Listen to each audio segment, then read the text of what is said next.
दोस्तों, आप जिससे प्यार करते हो शादी भी उसी से करना चाहिए, वरना जिंदगी बर्बाद हो सकती है आपकी भी। ऐसा ही एक मामला लेके मैं आपके सामने आया हूँ। ये जो मामला है उत्तर प्रदेश के अयोध्या का है। आदाब, नमस्कार, सत श्री अकाल। स्टोरी के नए एपिसोड में आप सभी का बहुत बहुत स्वागत है। आज की जो सच्ची घटना मैं आपको सुनाने जा रहा हूँ ये उत्तर प्रदेश के अयोध्या की है। वहाँ पे एक गांव होता है। उस गांव में सनसनी छाई हुई है। इस मामले को लेकर कोई भी समझ नहीं पा रहा आखिर इस दूल्हा दुल्हन की मौत का राज है तो है क्या। दोस्तों, स्टोरी में आगे बढ़ने से पहले अगर मेरे YouTube चैनल पे आप नए हो तो प्लीज चैनल को सब्सक्राइब और वीडियो को लाइक करना बिल्कुल ही ना भूलें, ताकि मेरा हौसला बढ़ सके। अब बिना देरी के चलते हैं कहानी की तरफ। ये जो कहानी है उत्तर प्रदेश के अयोध्या की है, जहाँ पर आपने भी सुना होगा एक दूल्हा दुल्हन की जो मौत होती है वो 9 मार्च को होती है। उसके अगले दिन जब 10 मार्च को दरवाज़ा खटखटाया जाता है तो दूल्हा दुल्हन बाहर नहीं निकलते और आवाज़ सुनने के बाद भी काफ़ी टाइम हो जाता है। तो ये कहानी की शुरुआत कहाँ से होती है। जो प्रदीप नाम का लड़का होता है और शिवानी नाम की लड़की, जिन दोनों की मुलाकात एक शादी समारोह में होती है, जो कि प्रदीप की ही रिलेटिव्स की शादी थी। वहीं पर इन दोनों की मुलाकात होती है।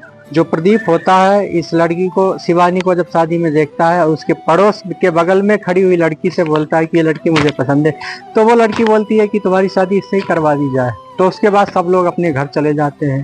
ये जो पड़ोसी लड़की थी शिवानी के घर वालों को ये बात बताती है और इसके घर वाले एक अच्छा रिश्ता ढूंढ रहे थे। उनको एक अच्छे रिश्ते की तलाश थी, तो उनको रिश्ता मिल चुका था। उसके जो पिताजी थे वो पेशे से एक दर्जी का काम करते थे दिल्ली में।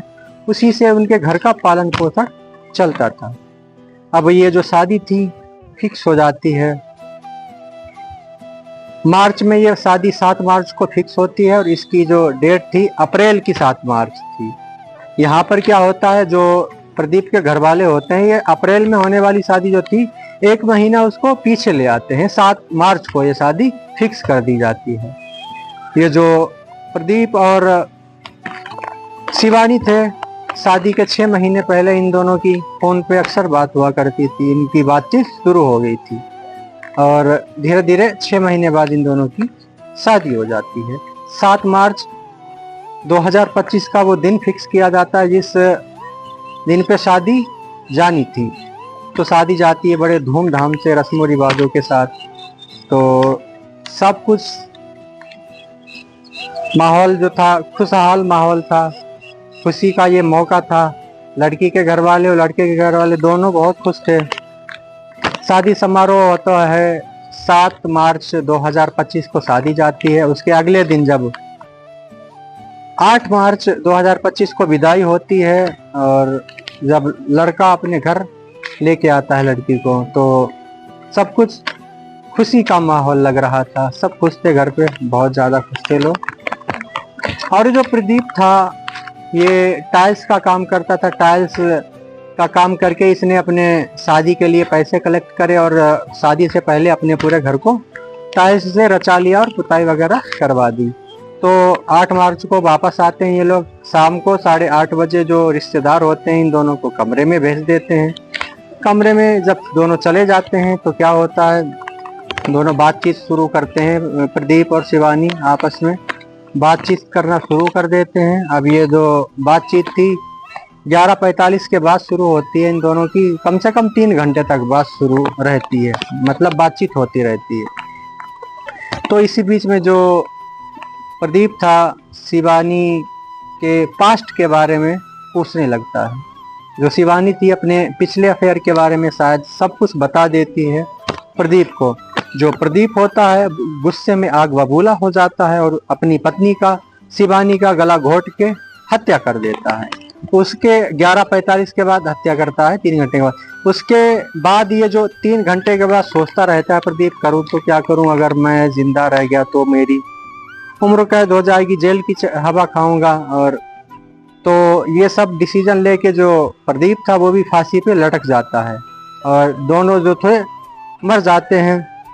अगले दिन जब 9 मार्च रिसेप्शन पार्टी का टाइम आता है। इसका जो छोटा भाई था, 2 ही भाई थे, प्रदीप और एक दूसरा, वो सब्जी के लिए जाना था उसको मार्केट, बाजार में सब्जी मंडी। तो अपने भाई के गेट के बाहर आता है और गेट को खटखटाता है। आधा घंटा हो जाता है, आसरा देख के सब्जी मंडी जाके सब्जी खरीद लाता है। फिर उसके बाद जो रिश्तेदार थे वो खटखटाते हैं, आवाज देते हैं। आध घंटा तक इंतजार करते हैं रिश्तेदार, फिर भी ये कुंडी नहीं खुलती। सब लोग हंसी मजाक कर रहे थे कि आज इन दोनों को हो सकता बातचीत इनकी कंप्लीट नहीं हो पाई हो, तो इस वजह से ये टाइम ज्यादा लगा रहे हैं। उसके बाद धीरे धीरे 1 घंटा हो जाता है। उन्हीं रिश्तेदारों में एक छोटी बच्ची होती है, वो खिड़की से जाके देखती है। नज़ारा कुछ इस टाइप का था कि दोनों मरे पड़े थे। तो जो और रिश्तेदार थे वहाँ पे, महिलाएं थी, उनको बताती जाके है वो छोटी सी बच्ची की दोनों बिस्तर पे मृत अवस्था में पड़े हैं। तो वहाँ पे हाहाकार मच जाता है और गेट को जब नहीं खुलता तो उसको तोड़ के अंदर चले जाते हैं सारे लोग। तो देखते हैं कि दोनों मरे पड़े हैं और पुलिस को फोन किया जाता है। पुलिस भी आ जाती है और दोनों की डेड बॉडी को पोस्टमार्टम के लिए भेज देती है। और पोस्टमार्टम की रिपोर्ट के बाद क्या सामने आया क्या नहीं आया, तो जो पुलिस थी पूरे कमरे की छानबीन करती है प्रदीप के। उसके समझ में नहीं आता आखिर वहाँ हुआ क्या था।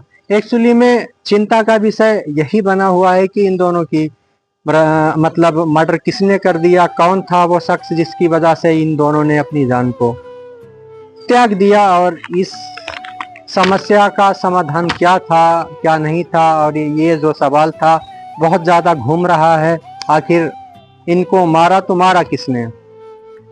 यहाँ पे जो शिवानी थी वो अपने पास्ट के बारे में बताती है। तो जो प्रदीप होता है वो पास्ट के बारे में जान के उसकी आत्महत्या कर देता है और लास्ट में खुद भी अपनी जान को त्याग देता है। तो ये जो मामला है, पुलिस भी इस मामले पे जांच कर रही है, कोई कड़े सबूत पुलिस के हाथ लग नहीं रहे हैं।